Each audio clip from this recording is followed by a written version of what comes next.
Episode 49, Comics That Influence, the Kurt and Jake double mega haul, haul.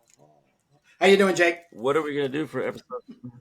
Good. Welcome, everybody. And we're going to be doing some awesome flip throughs here. We do the comics that influence, and sometimes it's comics that influence us negatively. I want everybody to buckle in your seats today because Kurt's going to go first, but when it's my turn, I'm going to enrage and madden him.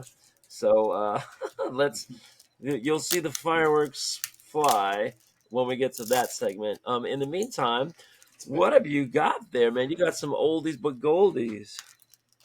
Oh, I can't wait to bust into this. So, the thing I have to say is, I have put a freeze on my comic book account, my spending account, my allowance, and just so everybody knows, I'm going to be, for the here on out, using books from this stack in order to do one-off plays, in looking at them. So I'm not going to get into these comics. So a few. The first stack here, this little mini haul, was for eBay, and then the rest is the Mycomicshop.com. So what happened was I came across, I do this eBay thing, which I've literally shut down now, other than for like some very obscure books that very rarely come up. And when they do come up, they're, in the $50s to $100 and stuff. So one of them I actually have in this haul. I got a $50 to $75 book for $22. But so this comic came up in one of my save searches, probably for Dell or something like that. And grabbing up all the Dells? Nah, I'm not grabbing all the Dells. I couldn't find anything online about this comic book. In other words, I couldn't see inside it. I didn't know I think even the artists on, the listing in comics.org, it was very obscure. And I was thinking, I do have a lot of the, I guess that you call them like romance, this is a movie tie-in, from Dell, which I really like because John Buscema did a lot of them. So I check the seller to see if they have other comics I would like, and then try to jockey down pricing to get combo pricing and stuff like that, and ended up with some really interesting ones. So I'm just going to go ahead and show them off. This is the Castilian movie tie-in, very good, by the way. So I really do want to show this off. I am working on Crom, the Barbarian material, outside of my duties for Turbo Pitfighter. So just been looking for stuff to be able to use for references, and the Castilian was one of them. Have you ever come across Brothers? Yeah, Brothers of the Spear. These are always really good, especially for like action poses and fighting combat and stuff. You can just see with the cover itself, the strong action and everything. So once again, working on some sword and sorcery material, need some good reference stuff. So I picked up a copy of Brothers of the Spear. Yeah, that cover looks a little stiff. Like, see those figures there? Yeah. The Brothers of the Spear. Those guys look a little stiff. Like, that looks like, completely non-reference. I still like the pose. But that's what I like. That's actually what I like about it, is that it's been constructed. Yeah, it's been constructed. And there's energy there. So, it's something that I would probably do some doodles from. I even kind of like these three guys. I like the way these three guys are composed. Yeah. A lot of great movement. But you can never fail. Mm-hmm. But that's early 60s again, right? Yeah, That's a gold. It's gold key. So, now we're into Conan. So I've been picking up Conan to show you, but we'll see in my travels too. There's so many different eras. And I got most of these, I think, for around $1, and then of course the shipping was like $5 or something like that. So it was a decent haul. Mayerik is somebody that I'm trying to get involved in my Crom project. So he'll be somebody I'll actually be looking to maybe license or Val commission some work. Myrick, yeah, he's Yeah, incredible. He has absolutely. worked on Swamp Thing. He's worked on Frankenstein for Marvel. He's worked on lots of different barbarian stuff, and he's got some great solo stuff. Um, and when he does his own colors, it's amazing. Yeah, to me, it's like Yes. almost But when he does the presenterist. whole package, Yeah, it's really yeah, good. He his was portfolio sets are amazing. he was and still is, other than Gary Gillespie, the last two great Savage Sword of Conan artists, Right. hands down. And so when Savage Sword stopped and you had a lot of this like image knockoffy feeling and vibe bullshit that was kind of injecting in there and everything, those guys still stood their ground, Is and that I just a really cover? do applaud them. No, it's the whole comic. I used to You have got this, and Val I Mayerik also insides? insides. Yep, that's why I So got it. Val Mayerik is also co-credited with creating Howard the Duck. And Oh wow. as we all are, yeah, but he was the artist when on that panel in the back of Giant Size Man Thing #3. But where Howard the Duck just walks out of the forest and then Yeah. thereby created a firestorm. But I have no idea, and I don't know if anybody knows, but if he gets any kind of continuing consideration, for all of the Howard the Duck, money being generated in perpetuity. No idea, but your credit will always carry on. He's the co-creator of Howard the Duck with Steve Gerber. Now this was the comic I absolutely had to have. There was two Pat Boyette comic stories that I'm looking to license from family estate to reprint in Crom Anthology. At least one of them in Crom Anthology #1. This is actually, it got the cover story, so this is a Pat Boyette cover, real bonkers kind of sword and sorcery thing with the whole science and mechanic. But this is a Charlton to the Many Ghosts of Dr. Graves, really freaking great stuff. So was able to get this was basically what really dragged me in next to the Castilian. So seeing the Castilian was one thing, but then when I went and checked the guy's backstock out, I was like, okay, now I got to try to hunt something together and make it worth my while. But it's like ironic because you might spend I might have spent like $2 on this comic and then $5 shipping and handling, which would have been $7. But I ended up getting, I think, like 7 comics, and Yeah, so so the you math doesn't really work. The you math doesn't really work. divide the shipping in 7, and then add that to $2, and that's what you got. Really interesting. Right. The many goes to Dr. Graves. It's really a vehicle for Ditko Yeah. reprints, or it might have been original stuff at that No, point they're when he originals. They're originals. when he leaves Marvel. You can see that little character on the left. I think that's Ditko. But you have a cover there of a barbarian facing off with a futuristic sci-fi robot. So Yep. And a what's wizard in the going background. right? So that could be completely unrelated to any story inside. And inside, you probably have No, these it art. is. No, Oh, it they do that's the cover story. This is the right. cover story. So So that'll be like an that's. eight. That'll be like an 8-pager or Mhm. something. Or And I actually found online a really high resolution of this cover, the original cover. So I want to be able to actually reprint that cover too. So great stuff. it'll be kind of fun, I'd love to really see the fun. insides of that book. You will eventually, because I gotta hold off. So on spending, freezing the account there. Right. Another Pat Boyette is in here. This cover has no reference to the Pat Boyette. It's a 5-pager called Merlin something. But once again, holds this sword and sorcery medieval, kind of like cosmic horror a little bit there. So, and this is an Archie spin-off, which was called Red Circle Comics, and they Yeah, were I have some red circle. sorcery.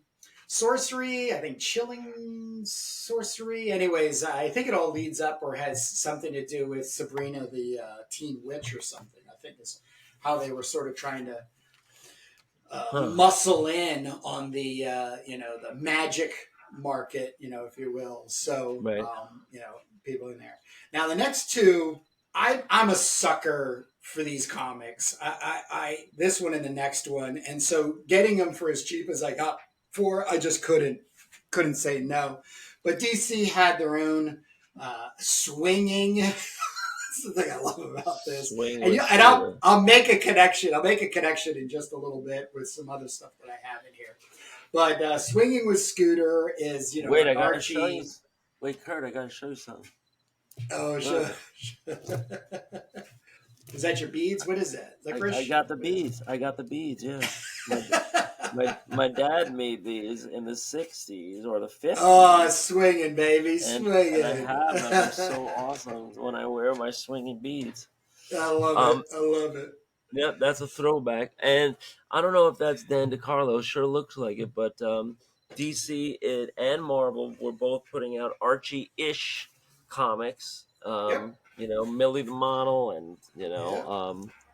there's a great YouTube video right now that compares Cherry Pop Tart, the Yes. adult Yes. only property, Yep.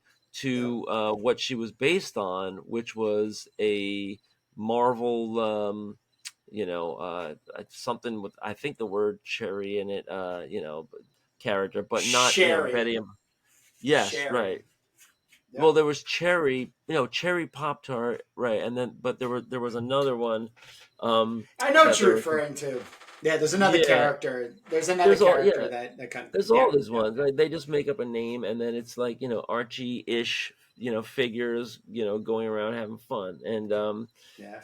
there's, I guess, there's no rhyme or reason. It was just, this was marketed to more of the female, buyer, and I always pick up Archies if they're cheap because I bring them into my classroom, and Yeah. kids love them when they're done taking their standardized tests and they're bored. I give out some Archies.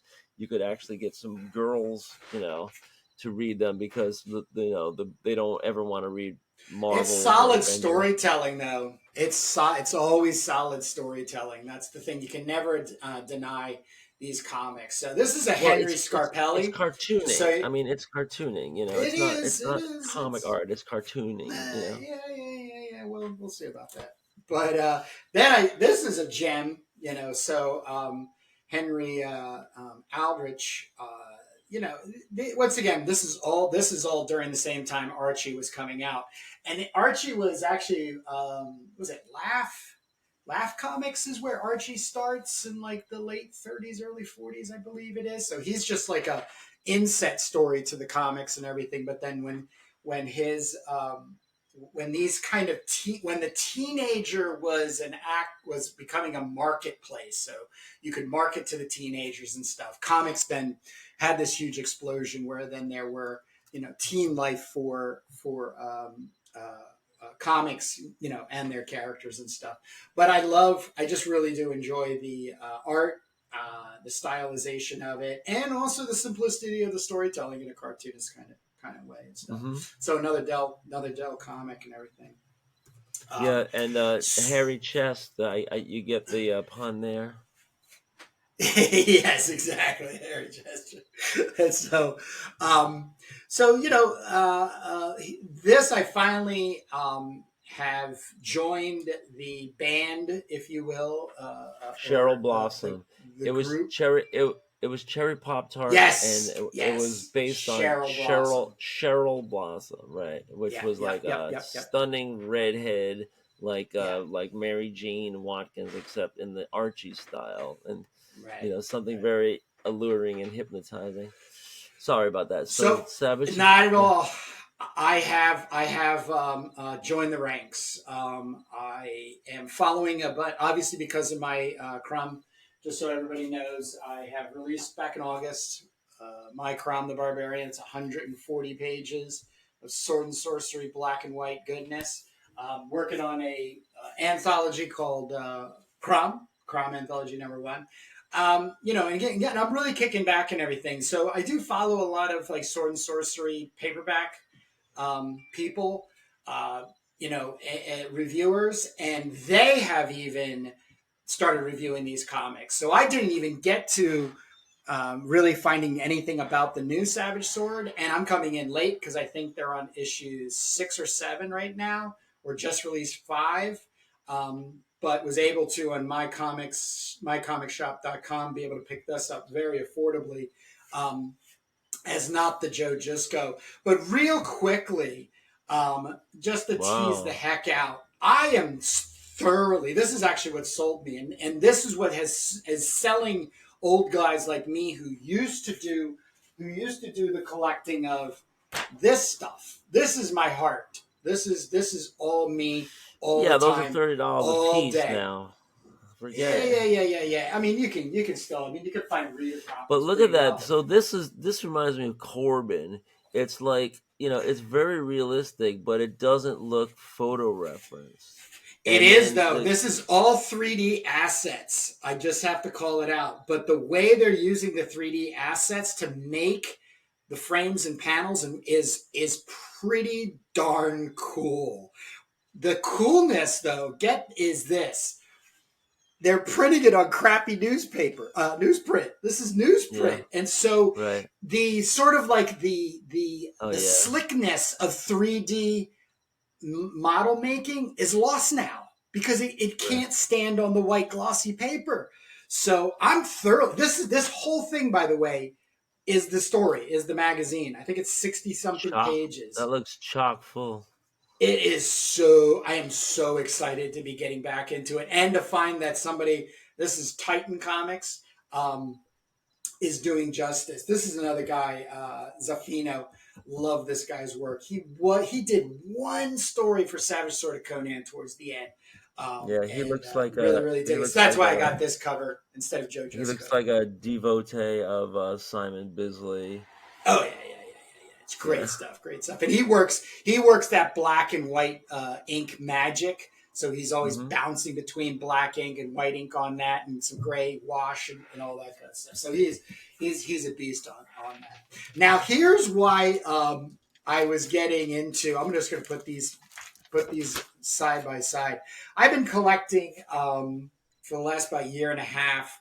Uh, when they're really cheap. I think I got these for less than like $10, maybe around $8 a piece.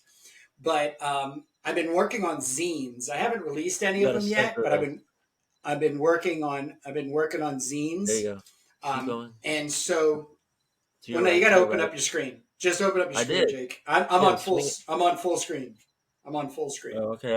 I see a gap on your right, and you're missing your left on All right. Well, mine. this is what this when I do the edit. This is what I'll edit though. What I Oh, see. okay. So Okay. if Oh, I I see. move Yeah, it, yeah. You you're gonna yeah, you can screw get you're it gonna all. screw up I my got it all yeah, yeah, now. yeah, Yep. Okay. yeah. Okay, cool, cool, cool. So I'm working on some zines that I will be releasing down the road. It's really for fun. It's also for the power of collaging. There's a lot of things you can learn by just cutting images up and putting them together and creating reassociation and stuff. So one of the zines I'm working on right now is called Guy Sir. So I've actually just worked on putting elements from both of these both of these magazines together, just to give people an idea of what these things are all about. These were what pulp magazines transitioned into, or I should say, mold with.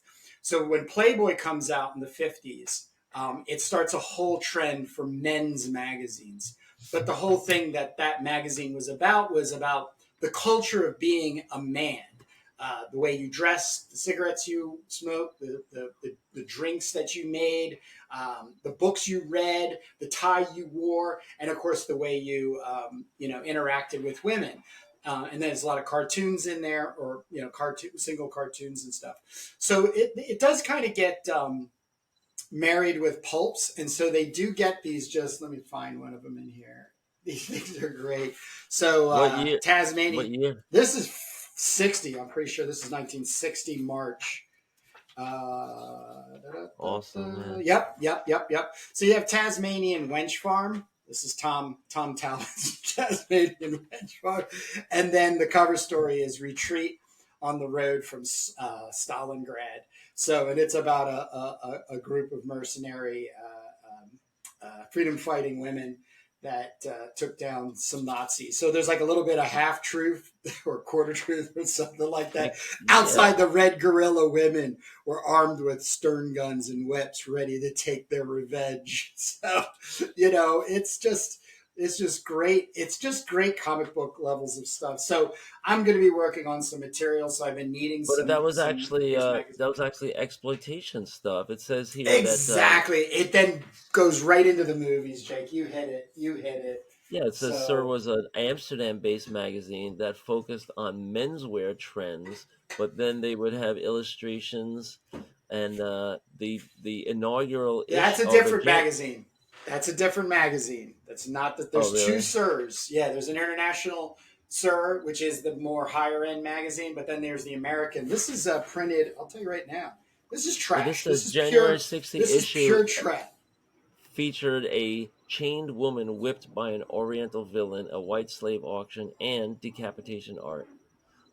Wow. So no, but this is Voliant Publishing Corporation, New York City. Oh, okay. Let me pop so that. Yours said Denmark. Yeah, Volitant.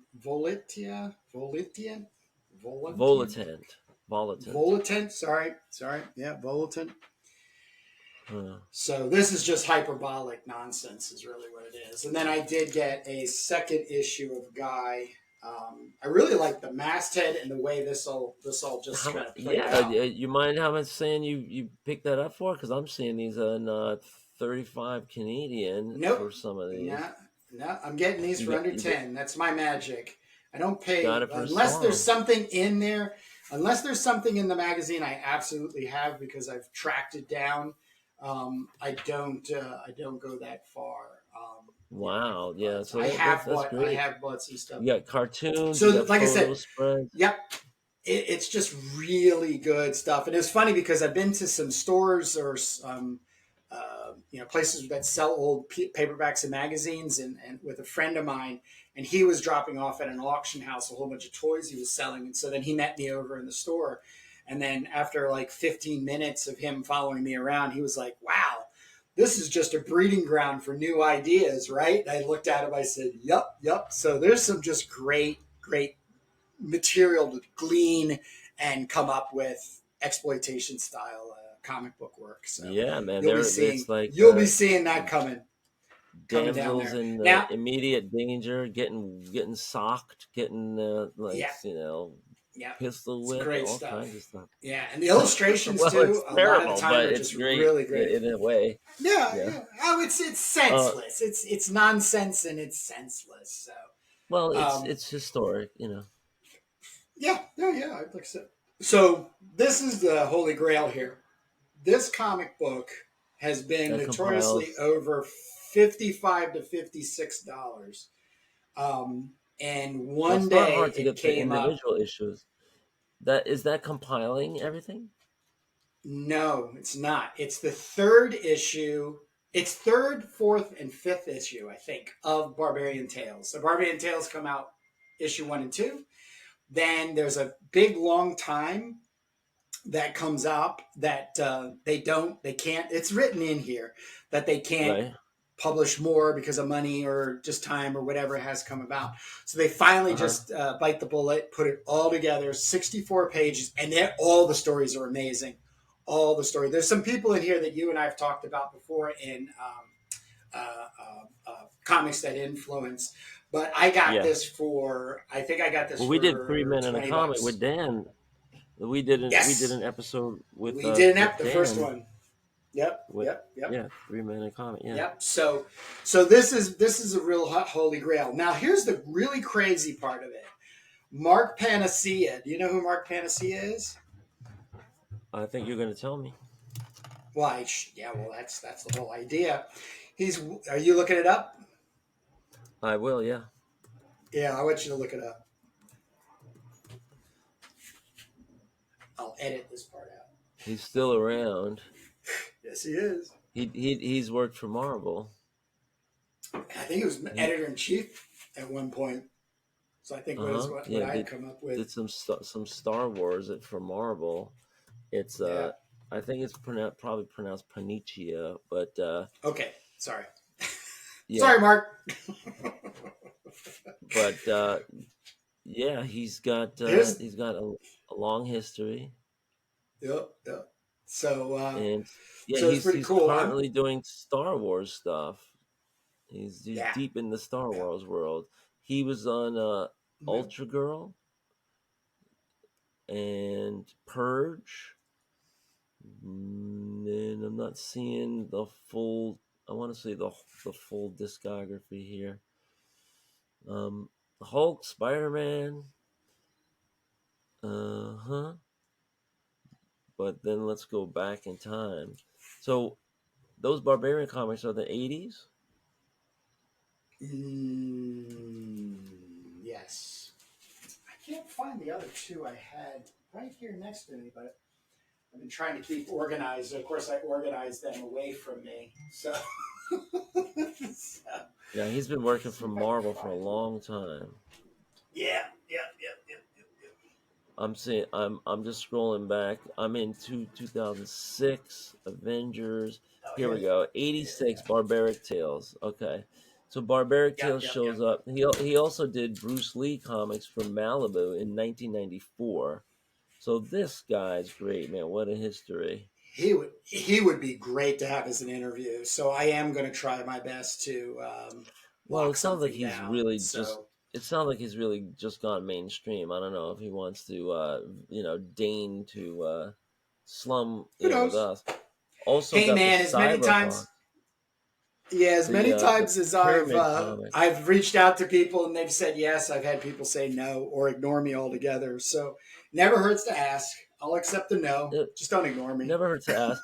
What something that's on his bibliography here that looks really interesting is Cyberhawks, put out 1987 by Pyramid Comics, and it looks like Micronauts, kind of stuff, but it also looks like Gil Kane type of cover. So Oh I yeah, mean, yeah. I think there's covers at least done by Gil. So right, I I'd do love to remember learn that. more I think about it. that, or But he yeah, even I might. mean, He even we're talking he might. about decades of work for Marvel, X-Men, the Hulk, Fantastic Four, Yeah, everything, yeah, Deadpool, you name it. So this guy's like yeah, steeped in Marvel, but also yeah. some other stuff. And I don't know what these books are. It's like yeah, all these number ones, the generations like line of Marvel comics. I haven't really seen a lot of these. I guess I've been out of it, but in the 2000s and 2010s, there's a lot of these Marvel comics coming out that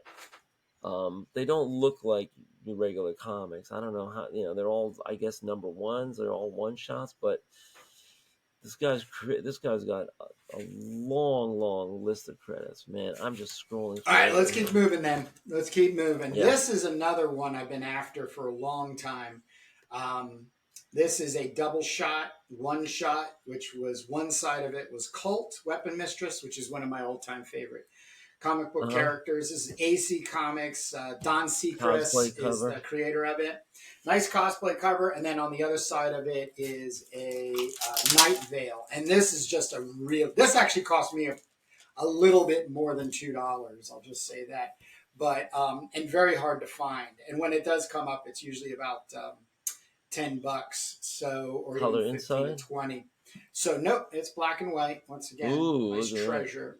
Yeah, yeah, yeah, Yeah. yeah, yeah. And then you get over here. One new original story for our girl. Weapon Mistress, and then a black and white reprint from an old one, which was in the back Wow. of Black Diamond, Good Spider-Man, AC value based on there. Sybil Dannings. So yeah, yep. Now you had shown this comic book off in one of your last hauls, and I was Yep. super intrigued, and so I went and grabbed the copy, and I'm still super intrigued, especially for the size of it. I know you mentioned how small it was, but it's I really thought kind I of think mine nice. I think mine was full size. I think you got Oh the yeah, well mini there. Yeah. I have a different one. So just adding to my sword and sorcery comics and stuff. This is really interesting. I had said something. It's just over here. Excuse me. Let me grab it real quick. There it is, right here. All right. I am organized today. So this is the first one of this. I went on a rant a while ago. I think it was on a comics that influence, and this is based on a cartoonist kayfabe review of this Yeah, I comic, don't like which was that. basically I don't I like that don't Leafield either. Conan I Leafield style. I Doesn't get know, but doesn't. it's super intriguing. I am super. It's just really intriguing how they're trying to make this work. So this is the second part of this story. So I went ahead and got the first part of this story. So I kind of have the whole thing together, so I can really digest it. But also the Tom Greinberg cover, you just can't miss. So No, had to the had to cover on the get right there. is great, but the image version of Conan, I would probably just skip over that. Yeah. So now Tom Simonton, I got number two of the Amazon Tales. Dan's often reviewed him as too funny, I think he said, but man, can he draw women. I mean, his anatomical understand. Where's the Amazons? They're inside. They're inside. Yeah, They're inside. okay, So fine, fine for you, but oh, I love Atlas. I love Atlas this comics. is, yeah, once again, another comic book. I could not find anything like interior about the insides of it. I have the original Iron Jaws, but I never Uh, had. This is actually called Barbarians, and then it featured Iron Jaw. So it's not listed as an Iron Jaw comic. This is the first issue. So well, I was like, all right. Iron Draw number one comes out 1975. It had a different cover, so you might be looking at a relaunch. Uh, and is it Mike Grell on the on? Yeah, Iron Draw number one. Atlas Comics has a different cover, so I'm not sure what that But this is. is this is not Iron Jaw. This is called Barbarians, issue one. Gotcha, gotcha. Okay, so there's two stories in here. One's an Iron Jaw story, and I can't remember what the other one is. But super awesome. But to help close me off because I'm over 30 minutes, I ended up pulling the trigger and getting issues 1, 2, and 3 of Barbarian Comics, all Oh affordable. wow. One of the reasons I wanted them was because I'm just very obsessed and absorbed with them. Also, I had in my list of Are those undergrounds? those are undergrounds, man. Gotcha. And there's a guy in there by the name of Will Mineo who Oh did. yeah, Oh shoot! yeah. Who He's a is it? big name. Oh no! Yeah. Well, I've been talking to him, and I am going to put this out there because I hope it comes around and gets Mr. Mineo even more into gear. So for my upcoming, what the heck? My upcoming Ba, Crom ba, ba, ba, ba, anthology. ba, ba, Yeah, ba, I ba, know, ba, isn't it? ba, ba, Isn't it? ba, I think it's this one. Oh, here it goes. I yeah. was at the other side. So here he did a Crom.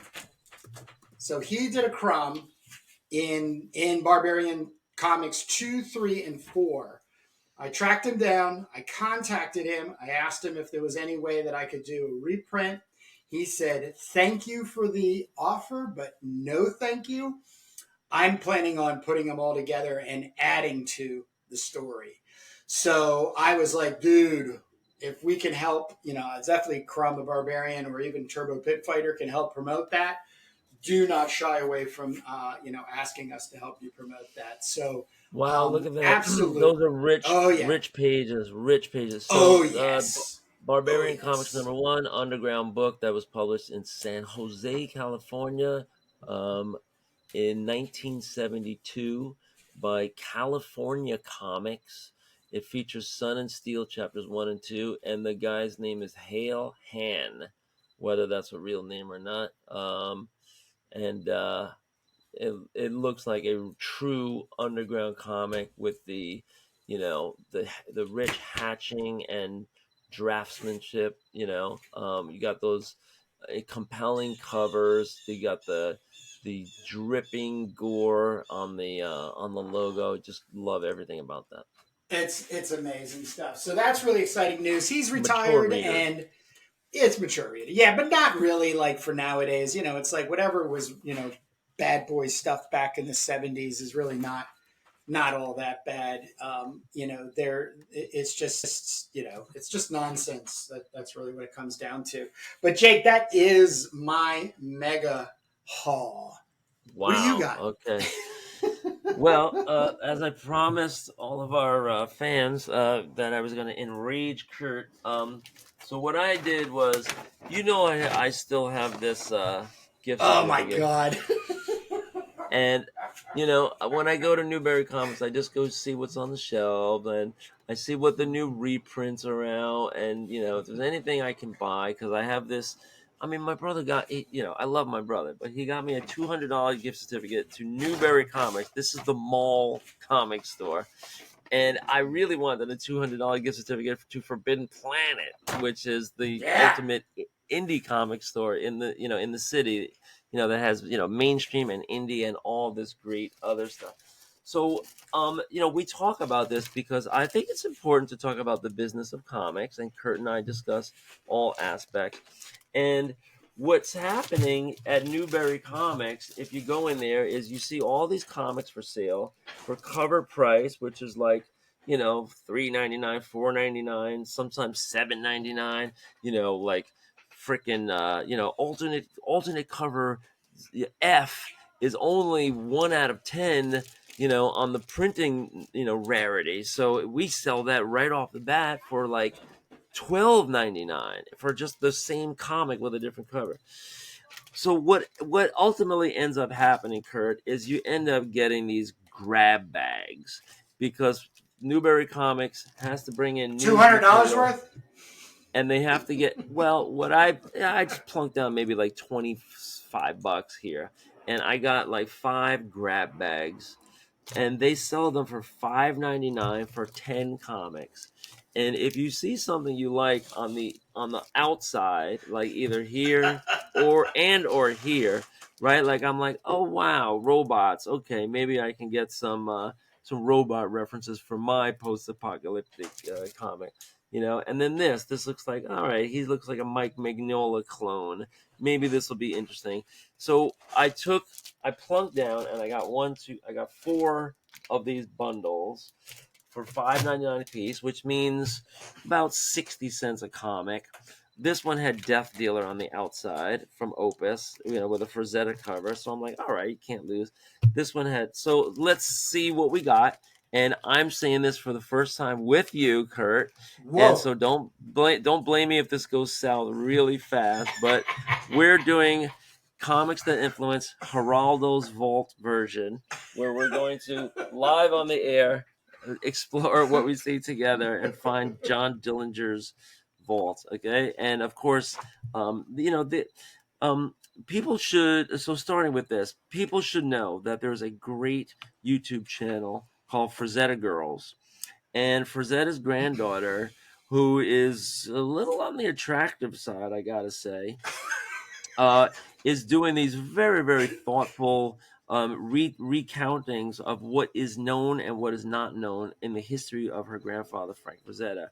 And they do a great job. I don't know if she's doing this all by herself because she's like the on air spokesperson and she does a great job like delivering the information.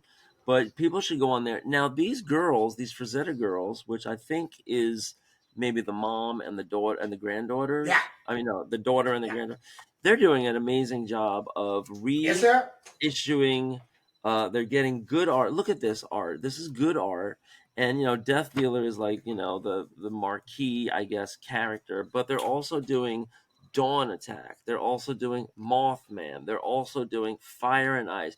They're doing all of these Frazetta paintings come to life as continuing comic series, and it's Opus Publishing But this is obviously, the Frazetta girls, that have, probably the creative control that you're saying and the quality control.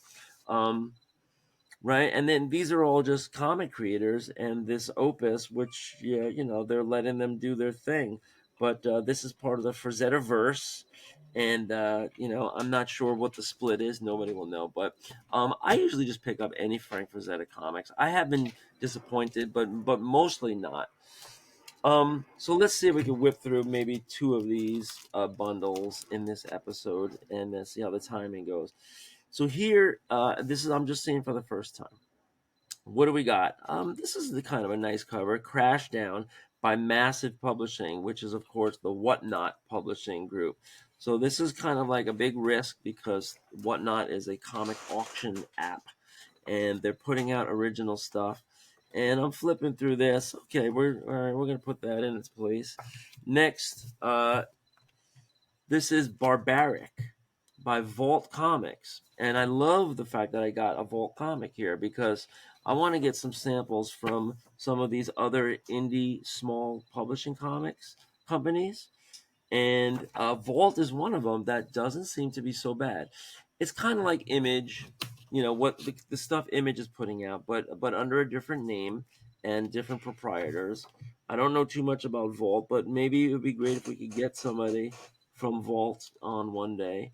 And so this is Vault number. This is Barbaric number. It says Wrong Kind of Righteous One Shot, 2023, and I'll be honest, the writing is so small I can't even read a thing. Publisher Damian Russell, editor in chief, senior artist Nathan Gooden. So the artist here is Nathan Gooden. So yeah, this is just I guess sword and sorcery stuff. It looks good. This looks like influenced by Adam Hughes, and I'm flipping through a couple of pages on this. They're using some Photoshop effects. The colors are kind of nice. I would say this isn't bad stuff. This reminds me of Adam Hughes Ghost, but you're seeing like elf characters and stuff. A little, I don't know, maybe a little bit too much standing around for me, but it's interesting. I want to get some samples from all the indie comic publishers so we can kind of like, you know, get a little catalog going of who's who and what's what.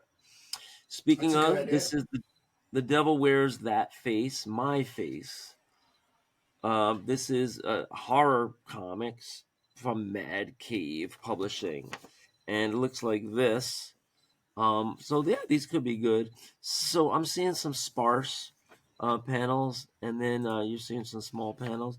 This could be really interesting. I don't know. My genre isn't really like the Exorcist kind of stuff, but these people love that. It gets pretty bloody. Let's keep ripping through. Here's Boom Studios, and so this is one of the mid-tier bigs, right? They're not one of the bigs, Marvel, DC, and then you go to like Image, then Dark Horse. I guess that's the pecking order, and then you go to Dynamite and Boom, and Boom is putting out a lot of comics, pretty good quality, and they're also putting out a lot of trades and graphic novels. So this is a story. I have no idea what it's about. Looks like you got some supernatural stuff going on here. Um, could be anything, but it's called Damn Them All. And you got a candle and you have some demonic imagery here. So this seems like more of the kind of like exorcism slash Satan genre. What do we got here? Whoa. Scary Christmas, number 4 by American Mythology Productions. So here's something I never would have bought, but we're here now. And it looks like, again, this kind of like kind of stylized, not cartoony, but not comic art, really something in between. This reminds me a little bit of Willingham, and we mentioned Yeah, I was just gonna say the same thing. I like that. I you like like that. this, yeah, but it's I black and do. white. You wonder if this is like the black and white version that might be I was gonna say colorized. the same thing again. Yeah, like it's they're trying to grab money wherever they can. But I'm a big So Willingham this looks, mark. So yeah, yeah, this looks like an anthology of Scary Christmas yeah, number 4. So this is like a yeah. Christmas horror anthology. You have 3 I guess like 8 pages maybe. How much is that doggy in the window? Christmas culling, and then changes. I never heard of American Mythology Productions, but they are out of. This is copyright 2023, out of Bel Air, Maryland. Oh wow, wow. Yeah. And so I don't know if these guys were at the local expo. You have 3 different styles. This style I like a little better. This looks like a little bit more like heavy metal Yeah, influence. I like this style better. So it looks like demons and shock endings and Christmas tidings, Yuletide greetings, and then of course they plug Silent Night, Deadly Night, Killer Santa, just in time for the holidays, which sounds like it's going to be their flagship. They're also putting out Night of the Living Dead, Kin, and they're putting out kind of like a buddy movie with a big robot and a chick, and I can't read it, but it's like somebody and Tom Tom, and then they also have Al Capone Vampire, which continues the series that we've seen, like Abraham Lincoln, Vampire Hunter, and what's the other one? They had the Underground Railroad, Vampire Hunter, like people reaching back into history to public domain characters, and they all vampire hunters. So this is interesting. Not my first love, but keeping tabs here. Here they're also doing Tom Holland's Fright Night. And This is, I guess, a going concern. This company, American Mythology Comics, they have Trogs, they have Dreadful Dreamscapes, they have the Grunch, American Mythology Monsters. So they've been putting out a lot of stuff, and I'm just hearing about them for the first time. Okay, and this is whichever alternate cover, but you see the zombie Santa with an upside down cross on his head eating a little kid's face under the Christmas tree. Enough delicious. about that. All right, here's Image Comics. I was wondering when we were going to get some Image Comics. The Silver Coin, and this looks like zombie Nazis in the snow. Till Dawn by Stephanie Phillips and Michael Walsh, issue number 12 of The Silver Coin. So we're seeing a lot more devil imagery here, and this looks like a real like horror zombie tale set out in World War II. But the art is pretty good, you Yeah. know. The art is pretty good, so maybe I have to have more of an open mind for some of these. Oh, look, I also got number 4 by Jeff Lemire and Michael Walsh. And this one says 2467. So they're way out in the future. And this I'll definitely take a look at. I see post apocalyptic landscapes and wastelands. Wow. So Yeah. the silver coin sounds like maybe they're moving the story around, and every issue, or maybe maybe there's like story arcs. But I'm learning, I'm seeing, and I used to poo-poo anything that was image, but not anymore. I really try to keep an open mind. There's definitely good and there's definitely bad, and it all depends on the case by case. Here's the Keen Spot. I think we had a guest on, Mr. White. What was his name? Oh yes, yes. Mike White. Mike Mike White. White. Yeah, we're getting him He back on. We're getting him back on. So this is a publisher, Keen Spot Publishing. I thought he said they were out of the West Coast, and so here they're putting out horror comics. I guess horror comics is the big thing of the day. And look at these insides. Me Whoa. likey, me likey. Whoa. This is like Sin City meets photo references, meets Zipatone, meets high contrast Xerox, zine quality Yeah. stuff. I like this. Yeah.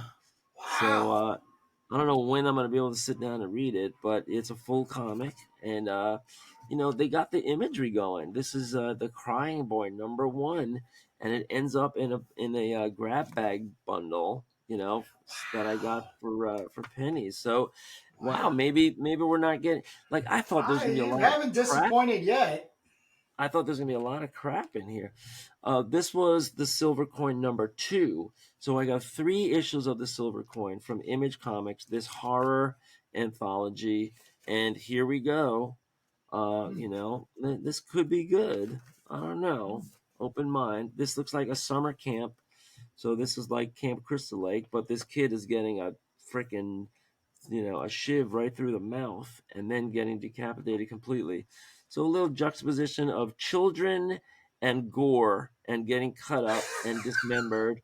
So this is Wow. 2021, the silver coin number 2, and they lasted till at least issue number 12. All right, so now Hmm. I have like a third of the collection right here in There you grab bag. go. All Boy, right, so just in the interest of time, let's jet ahead. We're gonna do the second bundle, and then we'll call it quits. This is a nice cover, Starstorm, the Savage Strength of Starstorm, number 2, Image Comics, Drew Craig and Jason Feinstone. And then looking inside, no, I'm not as impressed. Some of these characters, I mean, I like the primitive style, so yeah, this is going for something. But this is very kind of like Egyptian, like in the presentation, not a straightforward, lot of everything dynamics. head Yeah, on, not like right? that. Everything's head on. There is a story to it. I see like superhero types flying around. I do see you got the zombies coming out of the ground. So maybe this is like a little of everything. But folks, do not put a big character in the middle and waste all this space with a tiny little word balloon. Get something on the page. If you want to do like drama, you can't just do, it's not dramatic every time. It just seems like, you just need better composition. I'm sorry if I'm a little critical, but some of this stuff is better than others. I hate sparse pages. I know It's a that. waste of an opportunity. I Put know. something in there, even if you're going to make it like scribbles, even, just put some value in there. This seems like it gets cooking a little bit later on, so this is just the halfway point of the comic. So keeping an open mind, Starstorm, I like the cover better than the insides. I don't know if this is the same artist. But it says here, story and art by Drew Craig, colors and letters by Jason Feinstone. So he gets almost equal billing for doing the colors and letters, and I don't see anything too special about the colors here. So let's move on. But Image Comics, it really can be a spectrum of anything. Oh, look at this! I got Starstorm number 1, the Savage Strength of Yay! Starstorm. Number one. And look at the first panel here. This Kirby. Galactus looking guy, right? Kirby. And right, he's sitting on his throne.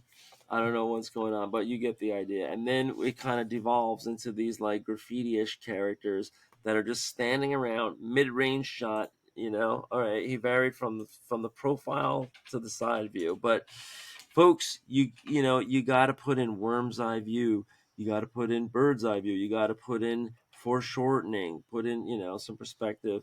He gets a little bit power comic-y here with these like diagonal panels, these Thanos looking guys. It's a comic, and this is the kind of stuff Image is putting out in 2023. Chief Operating Officer Eric Larson, Todd McFarlane, President Mark Silvestri, Chief Executive Officer. All the names are at the bottom, but they're putting these out.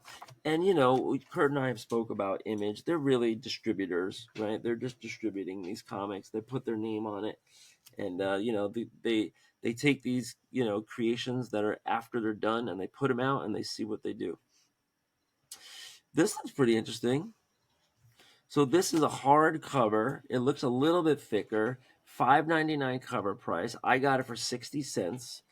It looks like a painted cover with a cycle chick with a goddamn huge machine gun, and it's the Scorched.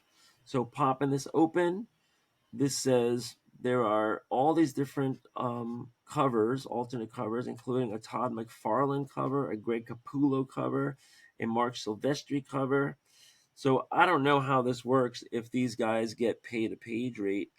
Oh, this is Spawn. This is all Spawn comics. Look, here's Spawn. Yeah. So art by Steven Segovia and Paolo Siqueira. The script is Sean Lewis, and it says Todd McFarlane, additional dialogue. So he's coming in like Stan Lee at the last minute and just like saying, all right, change this to that, change that to that. You have a team of color artists on here, and including the cover artists and multiple colorists for the insides. And this is what the insides look like. This is pretty high quality. This is basically the Spawn world. So they have some real control over the quality of it. They've been putting out Spawn comics for decades. They have a pretty good reputation. So I'm not into Spawn, so I'm just gonna skip this. But that's what the Scorched is. We got Scorched #1, Scorched, and this is also #1. So I just got the same comic twice. That's not fair. They shouldn't be putting that in a grab bag. They should not be putting two covers Gotcha again. of the same thing. But these are expensive comics. Like I said, they're thicker. I'm not going to count the pages, but the page counts seem like a little bit thicker than usual. The covers are heavy stock. Marquee names for these covers. I don't know which one this is, but like I said, Todd McFarlane, Greg Capullo, those are big names. Brett Booth, Mark Silvestri, those are all big names. I just hope I don't get any more Scorched #1s here. Let's see. Let's see. All right. Oh, Paladin of Axes. I was flipping through this on the stands. So this is the comic company this is Image Comic, which you don't see anywhere on the cover, and that's misleading. It's here on the back cover. This is issue #1. I want to say, is this a 101 up here? It says 9/01.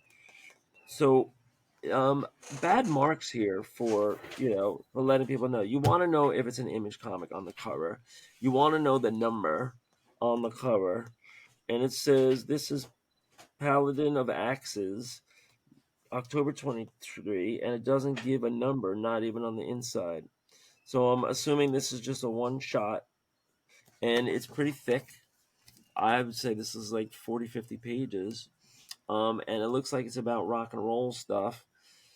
Not loving the style, but it's kind of pro. He's got his own little visual language. There's a story here to this, and then I think it gets a little crazy. The guy goes into like a fantasy world with mushrooms and Wonka land. And then here you got some bonus material in the back. An example of the script, an example of the pencils, an example of the inks. So they're peeling back the curtain so you can see. I guess that's why this is a little bit thicker. Hopefully I get my 60 cents back on this, but Paladin of Axes. Next, Image Comics. You don't see this very much. A blank back cover. This is a total cop out. Well, it's the color red, right? Yeah. So to me, this looks just like Wendy Pini style. These looks like it's called Quest. Yeah. So it looks like some Wendy Pini. Eyes need to be bigger. Eyes need to be bigger. Well, Jonathan Luna and Crystal Wood, and I already see this style. I'm already bored with it. Yeah. This is Jonathan Luna is the story and illustrations, and then Crystal Wood is story assist and script. So he's got a partner that he's co-plotting with. Now this is interesting. They're getting into some cultural iconography. Yeah, well, there's these monsters. It looks like a wedding or something, or some kind of prayer ritual, and they get just like invaded by these monsters that are real demons, the iniquitous. They blow somebody apart with their like magic powers here, and dismembered into tiny pieces. There's blood everywhere, so it's getting a little bit better. It's getting juicier. I'm not going to go through the whole thing, but yeah, I mean, so the style here is to set things out, very very kind of like, I want to say staid, right? Like there's just like far away angles, and there's not too much like Neil Adams camera views. But yeah, but I think this is trying to do more literary value than Yeah, just pushing a imagery. story. Yeah, Yeah, they're yeah, pushing yeah, a yeah, yeah, story. yeah, yeah.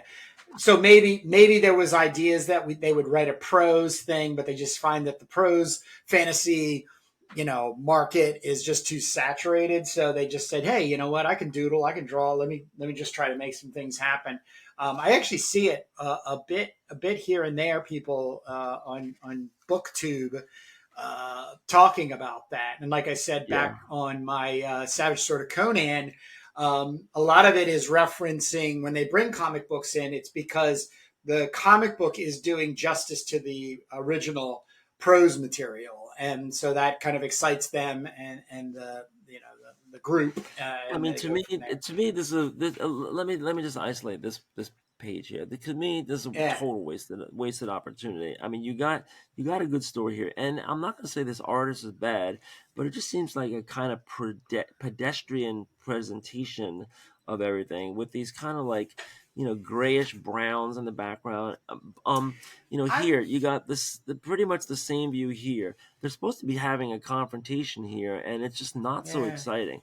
Then there's a yeah standoff here, and you got the exact yeah same art in three different panels, yeah which was an yeah. opportunity. Like, why not zoom in? Why not pan around, so that it looks like the camera's rotating? Like, do something here. I think Um, there's a you know, limit to the individual's abilities at that point, and I just want to commend them for putting all that effort forward. I actually I enjoy the coloring. I think that's yeah, it's right. a The lot coloring is, less candy coating shapes and forms and objects that you get a yeah. majority out of it. So there's actually Well, probably more thought put to the coloring than maybe the figurization. yeah, it's a scheme. You have a color scheme, earth tones. Yeah, You're yeah. sticking with it. Some of these pages are very very heavy on text, and then some of them, right, like these, and then some of them are much lighter on text, and you wonder if that could just be balanced out a little. But here's a great example of, I think, black and white word balloons hurt the presentation. Like, think about some Oh, other I'll agree with colors. you. I will agree You with can you. make these readable without making it just black and white, because Yep. you're trying to like get into a Yeah. mood here, and it breaks the mood, Yeah. and You're we right. still haven't gotten away from that. All right, Even zip. even allowing the characters to have their own colored balloons would have been interesting. You know what I mean? Just for that Yeah, palette. You know what I we were mean? playing That would have around been with pretty neat. that idea. Yes. Yes. So Yes. here's some ads for Kaya Book One and the Cull, and I think I looked in this. This is very like realistic, kind of painted stuff. Um, I always like looking at the ads. And I don't like this. They're making it look like a movie thing, and you can hardly see Yeah. what's going on. But next Yeah. issue, Quest, is coming out. So it is what it is. It's maybe it find its people. Here we go to the neighbors. S. Doyle, and I'm guessing this is Image. No, this is Boom. You never know. It could be Image, could be Boom. So this is Jude Ellison S. Doyle with art by Letizia Cadonici. And so this is a writer who's got top billing and hired an artist. So, and I like these colors. I'm not sure what the story is about. Looks like people are camping out in graveyards, and here they're having a Yeah, dinner the party. the other thing too is the lack of establishing where people are, places are happening, and then keep reestablishing by having Right? Where motifs, are and we? that kind of fills your empty space issue, if you kind of run Where along. are we? And I'm what facing that number? same kind of thing. So this is neighbors number 4. How do I know that? I don't know. Maybe this is an Come alternate on, man, you cover got or to buy something. it. That's why you got to. That's how you'll Yeah, know there's if you buy it. the, Come on. it says main cover and then 2 variant covers. So this is one of 3 covers. Maybe the main cover have the number on it. It's underneath us, the neighbors. So there's tree. I guess the neighbors are the trees, and they're growing underneath us. I don't know. So this is, it's a conceptual, ethereal, whatever you want to say. Here's Vault Comics. Let's see some more Vault Comics. I want to see some more Vault Comics. So this is called The Nasty, number 3. Story by John Lees, art by Adam Cahoon. And whenever I see story by and then art by, and you see the story guys credited first, I always think that this the scriptwriter found an artist. That's You a good know, point. That's a good yeah, point. I might be wrong, but I don't like this at all. I'm not. It's kind of. I mean, it's good, but I'm not a fan of this kind of good. This is cartoony and just a lot of faces Yeah. sitting around, Slice of talking heads. life. Yeah, talking heads. I mean, here's some action here, but it isn't. It's like one panel on a page. It's not worth it for me to like invest in reading all this and getting to know the whole thing. So I'll probably just I don't know if I could bring this to the classroom and just put it in a box in my classroom. But it's good to know what's going on. Vault Comics, you know, I've seen some interesting stuff from them, and this one is a little bit disappointing for me. So this is the nasty number 3. I don't see anything too nasty. Like what's here on the cover. It's kind of hard to even understand what's happening here. It's like a face in the smoke, and there's like a torch, and then there's like a guy here, and I don't know what all these are like video cassettes. I don't know. Sorry about that one. Two more. Oh, we got Starstorm number 1 again. Bam! So I got alternate Sucker! cover. I got ripped, man. Well, I'm not gonna Sucker! complain. At the price you're paying, Keep at them for least it's not me. this. At least it's not two of the same thing. Yeah, at I'll least it's a give you different 50 cover. cents. I'll give you 50 All cents right. for both those number one. Now here is why I got this one, because Whoa. Octobriana, Yeah. and this Yeah. a strong female. But I flipped through issues of Octobriana before in Newbury Comics when I was just Yeah. browsing, and I was Yeah. just waiting to see when somebody's gonna come along and say, "Hey, you gonna buy something?" Um, so here's Paquette, which is a name I think you mentioned in our last broadcast. But Paquette isn't in the actual. So this is just a Paquette cover. Um, they have some strong females, but when I flipped through this, it wasn't enough for me. Let's see. They have 3 mini stories here, and it looks like the artist is N. Stephen Harris, Gary Erskine, and Simon Fraser, and the writer is always Stu Taylor, except Tamor Hussein wrote the middle one. So I'm expecting like 3 8-pagers here in different Okay. styles. Um, you got this little kind of like Chucky doll here who's floating. Um, so this is, I don't know, maybe a little horror. Now we're in a flashback with a genie, and now we're in a spaceship. So we're going all over the place. You see a monkey here. See, this is what I mean by Neil Adams, right? When this kind of stuff, this is classic, like Neil Adams inspired stuff, like the angles and the way you break down a page. Um, so this is kind of action packed. The art's pretty good. I would like to see more of the character Octobriana. I want to see the muscle chick doing stuff. Right? She's getting her hair pulled. There's this heavier muscle chick here. This is nice, but you can't see it with the split in between. I like this. She's getting shot in her back. Looks like some action happening here. I see never mind. Uh, so we're getting, you're getting your strong females here, but there's also this big monkey character. And now I think we're in the last story where they're, I don't know, kind of standing around a lot. So different presentations here, and here this is very very like straight head on. But I don't know. It looks like they have a character established. She's got like a red star on her head, and she's maybe like I don't know Russian. She's like this big, tall, burly Russian chick, Octobriana, and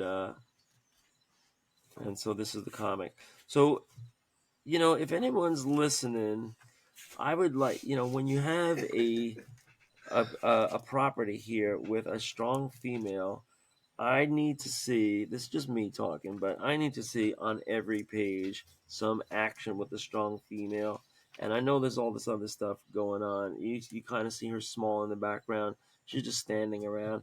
Let's see some action poses here. and get some value. Like this is a little better here, but to me, a lot of missed opportunities.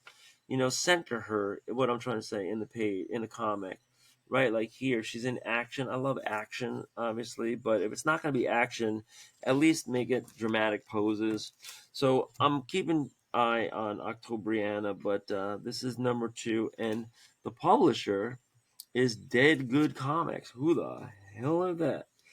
So I Sounds just want to crazy. give Jim Rugg a plug because he Yeah. did an Octobriana Kickstarter and then a blacklight version and a black and white version of his comic. I own a copy of the black and white version of the comic. So Jim Rugg did Absolutely, a hands Octobriana down. comic. Yeah, it's a Yeah. public domain character. Oh. Octobriana is anybody can do it. Yeah, anybody can do an Well, where Octobriana. did she originate? She's a Russian, literally a Russian underground punk character that infiltrated England in the late 60s, early 70s, and basically was always kept super on the underground. Billy Idol has Here a we go. tattoo Here we of go. his. I got you right here. Based on the Okay. public domain character Octobriana, first introduced in Octobriana and the Russian Underground by Peter Sadecki, published 1971. So how Right. does that get to be public domain? The guy turned it over? No, he was picking it up from other sources. It's never been meant to. It's a No, it seditious says character. It's a first seditious introduced in the. character. It's meant to be used by anybody who wants to keep her attitude alive, if you will. So So it's like a traditional character, but then how does somebody publish something in 71 and it becomes public domain today? I don't get that. okay. I'm not an attorney, so once again, it's all speculative. It's all Yeah, speculative. You're dealing with a couple of issues. The first issue is international law. The second issue is whether it's been kept in publication. Second thing is, you got the publisher. You've got the has the person come to own it. Publishing something is only based on that thing that you've published, copyright right. wise. All that other stuff has to be, basically brought into the IP realm, if you will. But Right. yeah, it's a free character, and it was originally made to be that way. There is a great 25-minute or so documentary on YouTube that talks about its sort of lineage and where it came from and how it's supposed to be used and those types of things. It's a complete political sedition type of thing. It's not meant to be a corporate shill to make cash. Is what it's about. Yep, that's the original. That's the original.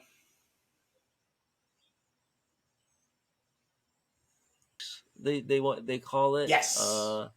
Yeah. right. So I don't know. This is some kind of like political protest movement or whatever. But Yep. I guess there's a whole story to this. But yeah, it becomes Yep. public domain, and this is the new version. Yep. Interesting. It's amazing how you get Cool. like kind of sidetracked and pulled into these different discussions. But that's why we do comics and influence and our flip throughs. And all of these things that we've gone together. I'm gonna have to put all of my star storms together now and all my Yes, you will. scorch together. So here I got star storm Yeah.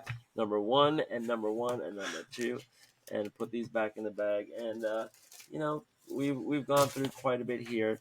Next time we do comics and influence, I'll open up the other 2 packages, and I gotta Oh boy. say it's not as bad as I Not thought. bad. I mean, Not there's bad at some all. comics in here that I'm just gonna toss aside, but some that are it's good to keep an open mind, and it's good to try out some of these indie publishers and see what they've got going on.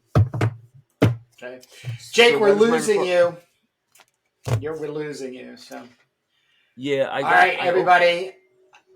All right, but we're not. I'm going to just close it down. Okay. Yeah, let's close it down. Everybody, thank you for joining us. Everybody, thank you for joining us. We will see you next. Don't forget that we have Making Turbo Pitfighter. We're doing that live. And then we always have our indie creator exchange. But other than that, Jake, I will see you next Sunday. See you in the funny pages.